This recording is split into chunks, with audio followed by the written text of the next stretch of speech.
Halo, Assalamualaikum warahmatullahi wabarakatuh. Perkenalkan, nama saya Hanifah. Saya akan mencoba menjelaskan sedikit tentang konsistensi perilaku konselor dengan kode etik profesi. Nah, profesi konselor. Profesi itu berarti pekerjaan seseorang profesional dengan keterampilan dan pendidikan dasar yang tertentu.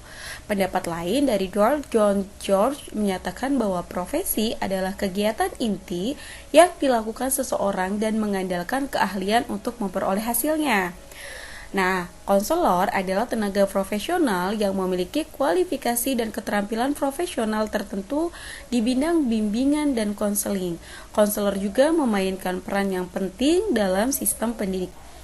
Di Indonesia, terdapat peraturan perundang-undangan yang memasukkan konselor sebagai salah satu jenis tenaga kependidikan. Ketentuan ini diatur dalam Undang-Undang Republik Indonesia tahun 2003 Nomor 20, Bab 1, Pasal 1, Nomor 6. Tutor, fasilitator, dan qualifier adalah sebutan lain yang menurut keistimewaannya ikut serta dalam praktik pendidikan, program studi konseling, dan konseling program pelatihan kejuruan konselor di perguruan tinggi yang menyelenggarakan program atau pengadaan tenaga kependidikan yang terakreditasi. Pendidikan profesional yang telah lulus konseling bimbingan pengajar kejuruan untuk guru gelar setidaknya itu harus S1 bimbingan konseling dengan kompetensi dalam konselingnya. Tentunya untuk menjadi seorang konselor yang profesional, Anda tuh harus memiliki kualifikasi dan standar kompetensi yang sudah ditetapkan oleh peraturan dan undang-undang dan perundang-undangan. Sedangkan kompetensi guru itu meliputi kompetensi akademik, kompetensi profesional, di sini kompetensi akademik dan profesional ini itu membangun integritas yang terintegrasi dari kompetensi pendidikan, dari kompetensi kepribadian, kompetensi sosial dan profesional sendiri. Nah, kompetensi konselor atau konselor sebagai pengarah terdiri dari kemampuan untuk memahami prinsip dan praktik instruksional, mempraktikkan peningkatan fisiologis dan mental perilaku konseling. Kompetensi pribadi itu terdiri dari seorang pelatih konseling yang bertakwa kepada Tuhan Yang Maha Esa, mengagumi nilai-nilai kemanusiaan, individualitas dan kebebasan memilih, menunjukkan kinerja yang baik. Di sini kompetensi sosial itu terdiri dari kemampuan menerapkan kerjasama di tempat kerja, memainkan posisi di perusahaan.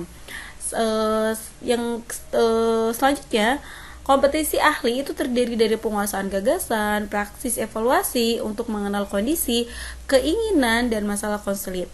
Dan untuk mempelajari kerangka teoritis dan praksis konseling, menegakkan program bimbingan dan konseling itu secara lengkap, menilai sistem, menegakkan bimbingan konseling secara lengkap dan menilai sistem.